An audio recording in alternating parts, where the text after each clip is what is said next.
If you steal from a human, you leave a digital footprint on a server somewhere.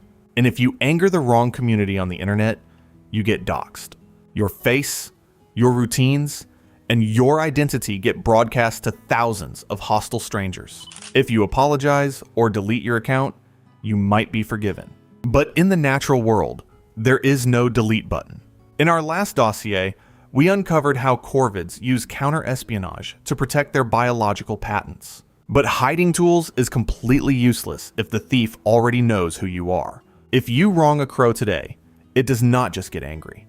It uses a highly advanced visual cortex to scan the geometric architecture of your face. It logs your biometric data, and then it uploads your profile to a decentralized generational database. By the end of this video, you will know exactly how that biological surveillance network operates, who built it, how it spreads across entire cities, and why there is almost no escape once your face is in the system. Today, we are opening the file on the most terrifying surveillance network on Earth. We are going to examine the infamous Seattle Caveman Experiments, decode the acoustic frequencies these birds use to transmit your face to other flocks, and uncover the chilling reality that if you wrong a crow today, its unborn grandchildren will exact revenge. Welcome to Biological Doxxing. Now, before we go any further, you need to understand what kind of animal we are actually dealing with here. Because the public image of a crow, that black bird picking at roadkill on the highway shoulder, is one of the most dangerous misread profiles in the animal kingdom. New Caledonian crows, known scientifically as Corvus moneduloides, are not scavengers coasting on instinct. In 2009, a study published by the Royal Society demonstrated that New Caledonian crows outperformed 9 out of 12 primate species in specific cognitive tasks. 9 out of 12. That means these birds, with brains the size of a walnut, were thinking more flexibly than most of our closest genetic relatives. Then, in 2012, research published in the journal Science provided documented, field-verified evidence of crows using tools in the wild, not just picking up a stick accidentally. Deliberately selecting sticks, modifying them, and using them to extract insects from inside tree bark. The researchers observed that the birds understood which tool worked at which stage of the problem. They were running sequential operations. Tool 1 to access the chamber, then Tool 2 to extract the target. That is not instinct. That is planning. And in 2021, new research published in Ecology Letters added another layer to this picture. The data suggested that crows were not just using tools to solve problems. They were using objects in ways that appeared designed to mislead competitors and predators, creating what researchers began calling decoy tactics. Strategically placing or manipulating objects to redirect the attention of rivals away from the actual resource. A bird that can deceive. A bird that can plan multiple steps ahead. A bird that outthinks most primates. Now, you are starting to understand what gets filed inside that biological database when you cross one. To prove that this biological database exists, we have to travel to the University of Washington. In 2006, a wildlife biologist named Dr. John Marsloff suspected that crows were not just recognizing humans by their clothes or their walking style, but by mathematically analyzing the specific bone structure of their faces. He did not just want to know if they remembered people. He wanted to test the exact limits of their biometric scanners, so he initiated what is now known as the Caveman Protocol.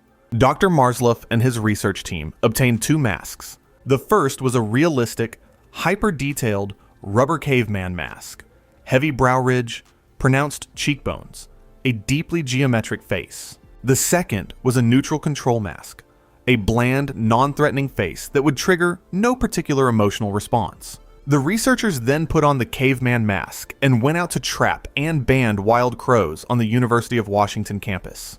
The trapping event itself was brief, but it was stressful for the birds. They were caught, handled, and marked before being released. That caveman face was now burned into the crow's threat registry. In the weeks that followed, researchers walked around the same campus wearing the neutral control mask. The crows ignored them entirely. Campus life continued as normal. But when a researcher put on the caveman mask and walked through the same areas, the reaction was immediate and violent. Crows dive-bombed the mask wearer. They screamed, They swooped within centimeters of the researcher's head. Some physically made contact. Now here's the part that the study was really designed to isolate. The body underneath the mask was the same. The clothes were the same. The walking speed was the same. The only variable was the geometric architecture of the face on the mask. And that one variable was enough for the crows to lock on, identify, and launch a coordinated attack. To understand how a crow can do this, you have to look inside the avian brain, specifically a region called the nidopallium. In the human brain, facial recognition is primarily processed by a structure called the fusiform gyrus, a region of the temporal lobe that fires specifically in response to faces. It does not process landscapes or objects the same way it processes faces. Faces get their own dedicated neural real estate. Crow brains have a structurally analogous system inside the nidopallium. When a crow looks at a human face, this region activates and begins processing the geometric relationships between the facial features. The distance between the eyes, the angle of the brow, the ratio of the nose width to the cheekbone width. The crows are not memorizing your hat or your jacket. They are scanning the fixed skeletal geometry underneath your skin, the parts of your face that do not change when you go home and change your shirt. This is biometric scanning, not metaphorically, functionally. The crow's brain is running a facial geometry analysis every single time it looks at you, cross-referencing what it sees against stored threat profiles, and generating a behavioral output based on the match result. Threat confirmed. Attack. Dr. Marsluff described crows as remarkable in their ability to not just use tools, but to understand their environment in ways we are still trying to parse. And what the caveman experiment revealed is that the environment they are understanding includes us, our faces, our identities. We are data points in their world, cataloged, tagged, and stored. The experiment proved that crows could lock onto a specific human face out of a crowd. But a facial profile is useless if the data stays localized to a single bird. The true horror of the experiment was what happened next. The data started to spread. During the initial trapping event, only 7 individual crows saw the caveman mask. 7 birds, a tiny sample. And yet within weeks, researchers walking across campus in that mask were being dive-bombed by dozens of crows, birds that had never been trapped, birds that had never even been in the area during the original event. They had never personally seen the caveman mask before that moment. And yet, the second it appeared, they treated it as a confirmed, maximum level threat. How does a bird that has never met you know that you are dangerous? Because the original 7 victims did not just hold a personal grudge. They uploaded the data to the Scold network. Corvid scolding calls are not simply expressions of anger. They are structured acoustic transmissions. When a crow detects a confirmed threat, it does not just scream randomly. It produces a specific pattern of calls, a sequence of frequencies and rhythms that other crows in the area are neurologically wired to receive and decode. Think of it as a data packet. The call carries embedded information, not in a simple binary sense, but in a layered acoustic structure. The pitch, the rhythm, the timing, the specific sequence of sounds. These variables combine to transmit a threat profile to every bird within hearing range. Neighboring crows pick up the call. Their nidopallium activates. They orient toward the direction of the threat, and they begin scanning. But it does not stop there. The crows that receive the original scold call will then repeat it. Their calls carry the same embedded information, and those calls travel to the next group of crows, and the next, and the next. The signal chains across city blocks, across neighborhoods, across entire districts. Each crow that picks up the call becomes a relay node, rebroadcasting the threat data further into the network. This is a peer-to-peer transmission system. There is no central server. There is no single crow in charge of the registry. The data is distributed across every bird that received the signal, stored inside each individual's neural threat database, and ready to be rebroadcast the moment the matching face appears again. Researchers observed this propagation effect in real time during the University of Washington study. The scold response to the caveman mask expanded outward from the original 7 birds, like a signal spreading across a mesh network. By the time the mask was identified as a confirmed threat by the wider crow population on campus, hundreds of birds that had no direct connection to the original event were already primed and ready to respond. And the broadcast range is not limited to a single campus or a single neighborhood. Crows are highly mobile. They travel significant distances between foraging areas and roosting sites. A crow that received the threat data in one part of the city might roost that evening in a communal roost shared with crows from entirely different territories. During the night, social interactions at the roost allow further transmission of behavioral information.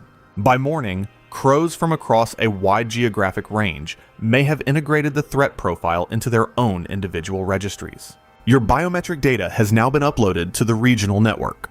You might think, I will just wait it out. Eventually, they will forget. Eventually, the birds that saw my face will pass away.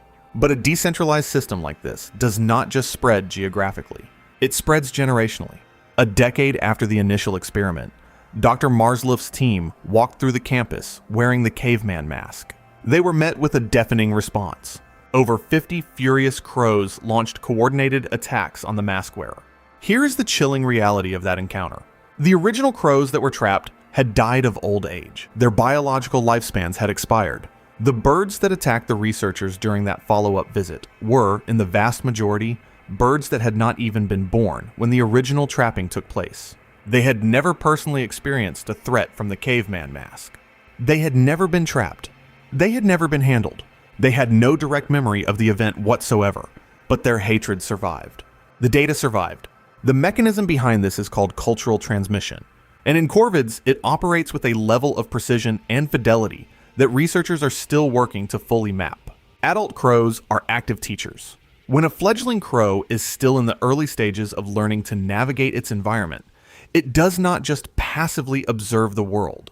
It watches its parents and the other adults in its flock with intense focus. It is downloading behavioral programs.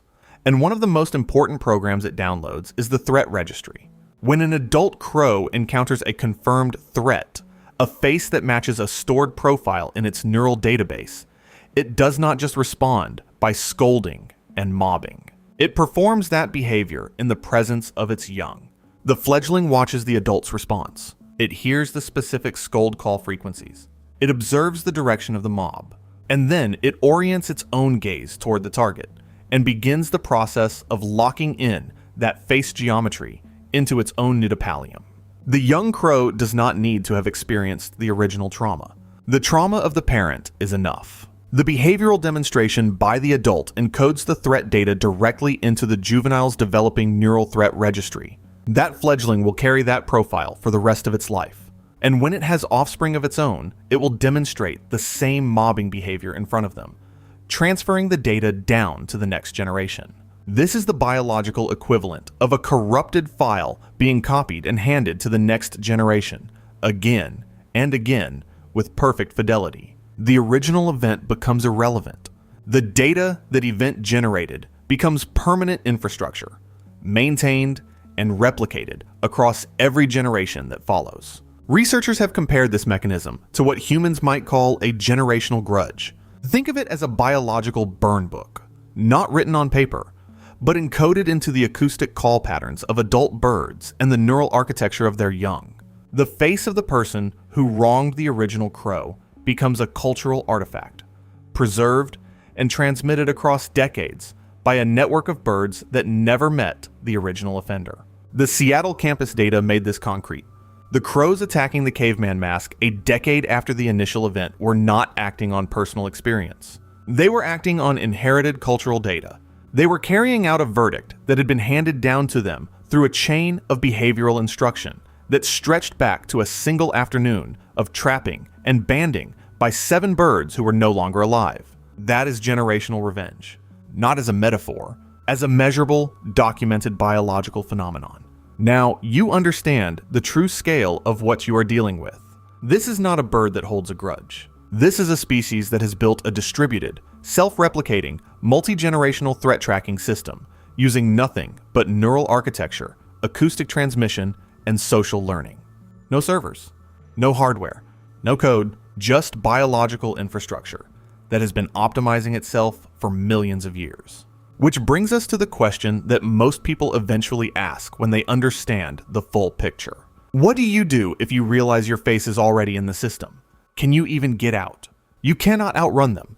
You cannot outlive the grudge. The network is too wide and too deep. Simply moving to a different part of the city is not a solution, because the acoustic transmission range of scolding calls, combined with the mobility of individual crows between communal roosts, means your profile can precede you. So, if you realize you are on the biological hit list, can you delete your data? Can you execute a forgiveness protocol? The answer is yes, but it is slow. It is expensive in biological terms, and it requires an understanding of how the corvid threat registry actually gets updated. Apologies mean nothing to a system built on caloric economics. Crows do not process guilt or remorse. They process outcomes. Resource equals safe. No resource or harm equals threat. So to reclassify yourself in their system, you have to generate a sustained, high-value caloric signal that outweighs the threat coding already attached to your face. The protocol begins with food, specifically high-value, unsalted proteins. Peanuts in the shell are the most well-documented offering. Suet works as well. The caloric density matters. Low-value food signals, low-value relationship. If you are going to attempt to reclassify yourself from confirmed threat to tolerated resource, you need to be offering something the flock genuinely wants. But the delivery method is just as important as the food itself. You cannot approach the crows directly. You cannot make sustained eye contact. Direct eye contact from a previously identified threat triggers defensive activation rather than caloric processing. The crow's nitopallium is already primed to treat your face as a hostile signal. You approach with food and direct your gaze at them, and all the bird registers is the threat coming closer. Instead, the protocol requires what researchers call gaze avoidance. You approach the feeding area, drop the food onto the ground, look away, and retreat. You create physical distance. You make yourself small and non-threatening. You allow the crow to approach the food on its own terms, without the pressure of your gaze on it. This signals, in the only language the crow's threat registry understands, that you are not pursuing, not challenging, and not a predator. You are a provider, a subservient resource, but this has to be repeated, consistently, over an extended period. Researchers have documented that it can take months of sustained, daily caloric investment before the flock's most dominant bird, the individual that holds the highest social influence over the group's threat assessments, begins to update its acoustic signaling around your face. Once that alpha bird begins to treat your presence as non-threatening, its behavioral cue transmits downward through the flock's social hierarchy. Other birds observe the dominant individual's calm response to your face. They recalibrate. The scold call frequency associated with your face begins to diminish. The mobbing behavior drops in intensity. Eventually, if you maintain the sustained investment, your face gets moved from the threat registry into a new category, tolerated resource, possibly even actively sought. Crows that have been successfully bribed over a long enough period have been documented approaching the provider deliberately, waiting in predictable locations, and even, in some documented cases, leaving small objects near the provider's property. But here's where the protocol reveals its dark irony. You have not deleted your profile. You have reclassified it. And that reclassification is conditional. Miss a significant stretch of daily provisions. Return after a long absence. Change your hat or coat to something that subtly alters your visible profile in a way that triggers reevaluation. Any of these disruptions can cause the flock to revert to the last confirmed threat classification in the registry, because the threat data does not disappear. It only gets temporarily outweighed by the caloric data. Your face is still in the file. It is just flagged differently for now. The Seattle Experiments built a scientific record that is difficult to argue with. Crows possess the cognitive architecture to memorize faces, transmit that biometric data across large geographic areas through structured acoustic calls, and replicate that threat data across generations through active behavioral teaching. All without a single piece of technology, all running on biology alone. But if they are smart enough to hold a grudge across generations, they are smart enough to understand leverage. Researchers studying corvid behavior in suburban environments have observed something beyond simple threat response. Something that starts to look less like defensive behavior and more like territorial economic control. Once a crow flock identifies a location as a high-yield resource zone, its behavior toward that zone shifts from reactive to actively managed. The flock does not just defend the area from outside threats. It begins to police the airspace. It regulates access. It responds to disruptions in the provision pattern, not just with defensive aggression, but with targeted pressure, repeated, coordinated harassment of specific individuals who failed to maintain their caloric contribution to the local network. In other words, if you pay the peanut tax long enough, the flock begins to treat you not as a threat and not as a passive food source, but as a managed resource, a provider who operates under an implicit agreement. You supply the calories. They maintain the territory. They regulate competing birds. They bring their system of enforcement to bear on rivals. Miss a payment? The retaliation is not random. It is specific. It is directed at the individual whose face matches the profile logged as a delinquent account. You don't want to owe the cartel. And to see exactly how these suburb cartels operate, what triggers their enforcement mechanisms, and the documented consequences of falling behind on your biological debt, click the video on your screen right now. I will see you in there.